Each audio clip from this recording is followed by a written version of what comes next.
2023 সাল থেকে ছাত্রছাত্রীর সংখ্যা শূন্য। তারপরও প্রতিদিন নির্দিষ্ট সময়ে বিদ্যালয়ে হাজির হয়ে সময় গুণে নির্দিষ্ট সময়ে বাড়ি ফেরাই এই মুহূর্তের কাজ হয়ে দাঁড়িয়েছে একমাত্র শিক্ষক ও গ্রুপ ডি কর্মীর। অতি শীঘ্র অন্য বিদ্যালয়ে স্থানান্তরিত করার আর্জি ওই শিক্ষকের। বিদ্যালয়ের নাম নারায়ণপুর জুনিয়র হাই স্কুল। এটি একটি ইন্টারমিডিয়েট স্কুল বা জুনিয়র হাই স্কুল। বাতানল পঞ্চায়েতের অন্তর্গত উত্তর নারায়ণপুর গ্রামে অবস্থিত এই স্কুল। এক সময় এই বিদ্যালয় কচি কাচাদের পড়ার আওয়াজে মুখরিত হয়ে থাকতো। এই মুহূর্তে অবশ্য বিদ্যালয় খাঁ খাঁ করছে। ছাত্রছাত্রীর সংখ্যা শূন্য।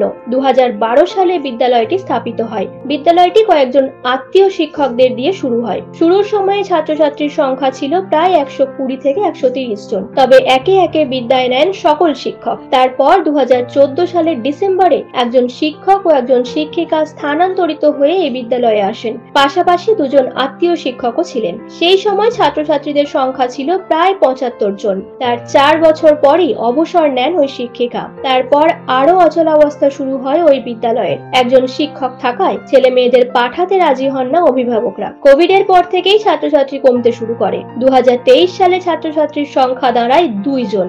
এই মুহূর্তে তা শূন্যতে গিয়ে ঠেকেছে। তারপরও সময় গুনতে নির্দিষ্ট সময়ে হাজির হন ওই একজন শিক্ষক। স্কুলের তো ছাত্র সংখ্যা নেই, ওই শুধু মাস্টারমশাই আছেন, একজন গ্রুপ ডির একজন আছেন। আর স্কুল তো একবারে সব শুনশান, কিচ্ছুই নেই, কোনো কিছুই নেই। তখন ছাত্রছাত্রী ছিল তো, কিন্তু শিক্ষক তো মাত্র একজন দিয়েছিলেন।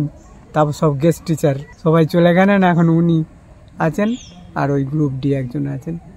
এখন চাবি তো ওনারা এসে চাবি খুলছেন, 10:30টায় আসছেন, 4টায় যাচ্ছেন। ওই বিদ্যালয়ের সভাপতি প্রবীর কুণ্ডু বলেন, বিদ্যালয়টিকে বাঁচানোর জন্য গ্রামের মানুষ সহ বিদ্যালয়ের শিক্ষক শিক্ষিকারা আপ্রাণ চেষ্টা করেছিলেন। শিক্ষক নিয়োগের জন্য আবেদন জানিয়ে বারংবার আমরা সকলে এডিআই ও এসআই অফিসে ঝামেলা করেছি। তারপরও শেষ চেষ্টা ব্যর্থ হয়। এই মুহূর্তে আমরাও চাই বাকি থাকা একজন শিক্ষকের স্থানান্তর অতি শীঘ্রই হোক।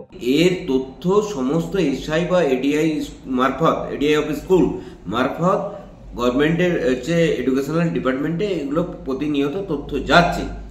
আমাদের কাছে যেটুকু খবর আমরাও জানি, গভর্নমেন্ট হয়তো ভাবছে ওই টিচারদের কিভাবে ছাত্র সংখ্যা যদি বাড়ানো না যায়, তাহলে টিচারদের হয়তো অন্য কোনো বড় স্কুলে যেখানে ভ্যাকেন্সি আছে সেখানে শিফট করে দেবে। নিউজ আজ বাংলা, আরামবাগ। নিঃসন্তান হওয়ার কারণ স্বামী বা স্ত্রী যে কেউ হতে পারেন। আইভিএফ এর অ্যাডভান্স সায়েন্স আর এক্সপার্ট কেয়ার লক্ষ লক্ষ কাপেলের স্বপ্ন সার্থক করেছে। তাই বন্ধাত্বকে হারাতে আপনাদের অবশ্যই আসতে হবে আরামবাগ প্রাণ আইভিএফ ফার্টিলিটি সেন্টারে।